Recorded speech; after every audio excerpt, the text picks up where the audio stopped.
Welcome to The Explainer. Today, we're tackling a really interesting comparison, Nigeria versus Egypt. We're going to use the data to see what life is actually like in these two African powerhouses. So here's a question for you. If you absolutely had to choose between living in Nigeria or Egypt, how would you even begin to decide? We're going to go beyond just a gut feeling here and really dig into what the numbers tell us about life in these two massive countries. Okay, let's dive right in.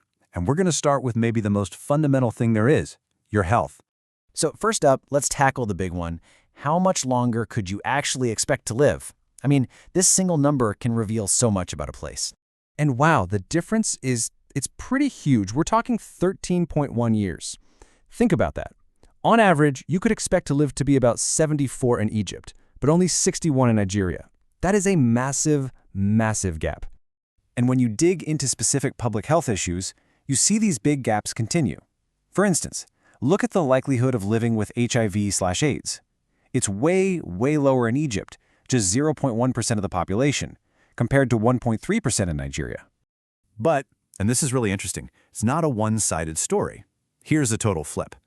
When it comes to adult obesity, you'd actually be over 3 times more likely to be obese in Egypt. So that points to a totally different set of lifestyle challenges, right?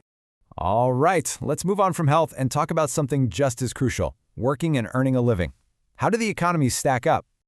So looking at average income, it seems like Egypt has a huge advantage. We're talking about an average of $17,000 there, compared to just $5,700 in Nigeria. That means your earning potential is nearly 3 times higher. That's a big deal. But hold on, because there's a major catch. Even though the pay is higher in Egypt, you're actually more than twice as likely to be unemployed. So yeah, the money's better if you can get a job, but finding that job is a lot tougher. It's a classic trade-off.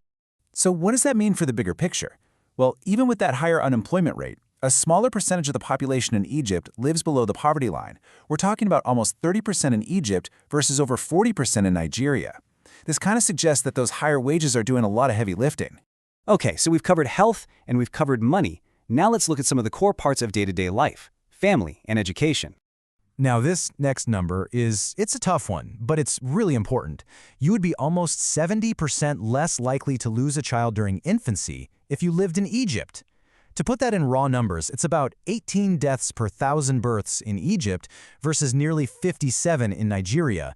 That's a heartbreaking difference, and it says so much about the healthcare systems. And you can see that same pattern across other key areas. Look at this. Whether it's infant mortality, maternal mortality, or even the basic literacy rate, the data consistently favors Egypt. So what does all this feel like on a day-to-day basis? Let's look at some of the basics, the stuff we might take for granted, like flipping a light switch. This one's pretty simple. In Egypt, everyone, 100% of the population has access to electricity. It's just a given. But in Nigeria, it's a completely different story. Only 60% of people have access.